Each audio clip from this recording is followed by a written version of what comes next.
characters and heroes who will tell about the historic salvage of the Ukrainian flag. At 2 p.m. we'll meet with journalists. That will be an expert meeting. As for the results of 6 months of the war, we'll be speaking about the state perspectives and the possible scenarios at the front line. And just now we are in touch with Vitaliy Kim, head of Mykolaiv Oblast military administration. Hello, Vitaliy. Hello, everybody, and I congratulate all of you. Hello, the same to you. Vitaliy, what was the previous day at Mykolaiv, in Mykolaiv region? Well, in Mykolaiv region, the previous day was more calm and quiet than usual. We saw one missile over the sea, and it was hit by our air defense system. That is the air missile. The whole contact line in Bashtan and Mykolaiv districts were shelled. As for the communities of Shirokivka and other communities, we have one civilian dead, and that's it. Mykolaiv today did not have any shellings during the night. Vitaliy, how are you getting ready to tomorrow? Tomorrow we will celebrate the Day of Independence, and we unfortunately understand that the security situation may be deteriorating. What are the measures you are taking? Which recommendations could you give to the local residents? Look, we were really waiting last year for the Independence Day, but this year, we will not organize any celebrations and festivities. I would recommend to the people to celebrate it out there in the nature. We did not close the city, we did not add any hours for the curfew, but we understand that the threat is increasing. So remotely, we are working with communal enterprises all over the city and the region. So we advise you to be really don't neglect the rules of security. Take care about your own safety. As for the curfew, will it be as long as usually, or did you take the decision to make it longer? No, it will be as always. We will strengthen the control, but we do not restrict people as for moving or any other way. We recently have seen the statement of the General Staff about the partial success of the Russian aggressor in the direction of Mykolaiv. So could you please comment on that? Partial success is just the name, because they are just closer to the village, and that's it. 500 meters is their success. I cannot comment upon that more, but I think that our armed forces will soon restore the situation and will provide you with the comments. What's the situation in Mykolaiv Oblast about the critical infrastructure? Is everything provided? Is everything working? Now the situation is under control, everything is working totally. Besides that, we are dealing with the restoration of the private buildings, and not only the objects of critical infrastructure, the communal transport and all of the services are working in the usual mode, but a bit longer. We saw that yesterday Mykolaiv region has signed a memorandum about the cooperation with Denmark. Could you please tell about this event a bit more? It consists of two parts. There was the meeting in the presidential office of the Prime Minister of Denmark, where there was the deal about certain steps to get help from Denmark to restore Mykolaiv region and the city of Mykolaiv. And the mayor signed the memorandum to check the corrupt risks by the Danish experts, to have transparent cooperation and not to have any reputational risks in Mykolaiv. Dear colleagues, if there are any questions, please. Oksana Polishuk, Ukrinform, could you please tell a bit about the economy of the region? What's the current situation with the revenue part of the budget? And how do you prepare to the heating season? And what's about harvesting, in a nutshell, if you may? This is also...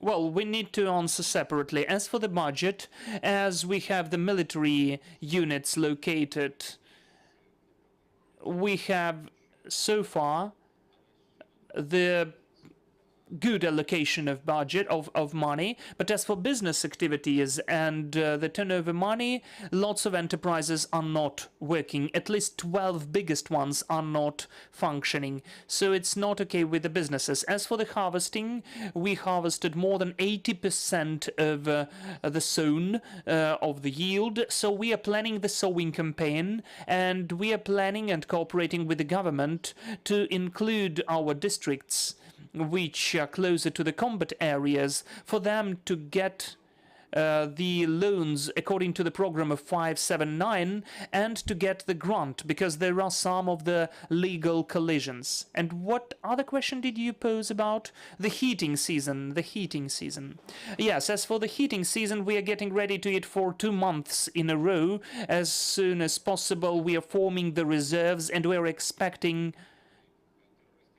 for some terroristic acts from the aggressor, from the adversary in the beginning of the season. We try to get ready to that. We are not insured from force majeures, but now everything is done according to the schedule, and we are trying to begin it in time.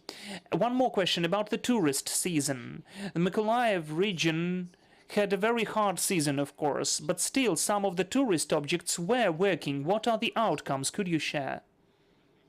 The tourist season of Mykolaiv region this year was not there at all. It did not exist. The businesses which were working in the tourist sector were involved to help both in volunteers and the armed forces to accommodate the refugees, the displaced persons, the children. So we're trying to find the ways to, for help and for the next season to restore their activities. So we cannot even speak about any tourists now. We are speaking only about the survival of businesses and enterprises. Maybe there are some of the separate cases, but altogether the tourist season did not exist this year.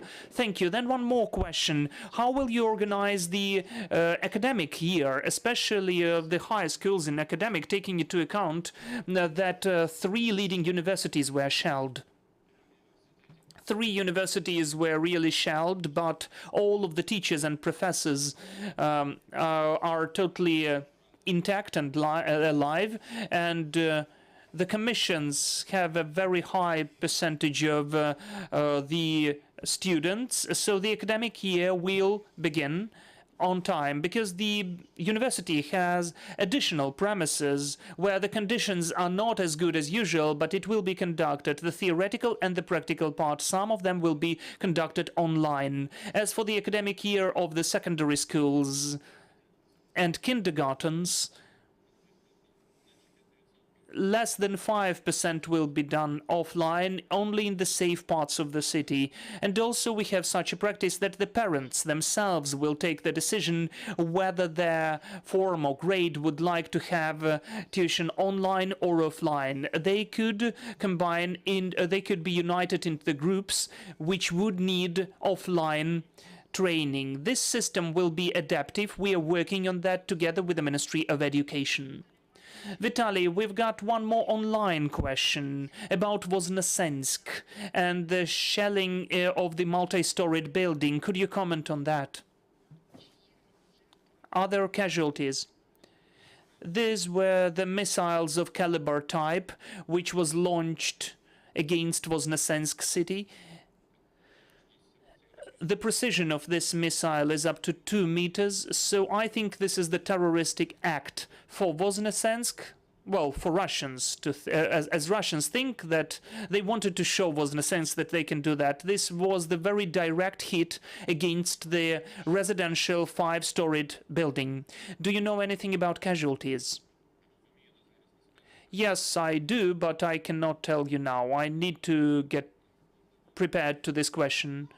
There were 4 children there, so as of now, I don't want to provide you with deceitful information. Okay, thank you. I will remind you that was Vitaliy Kim, the head of Mykolaiv Regional Military Administration. Thank you for finding time and joining our air, dear colleagues. I remind you that the next briefing will take place at 12:30 p.m., so stay with us.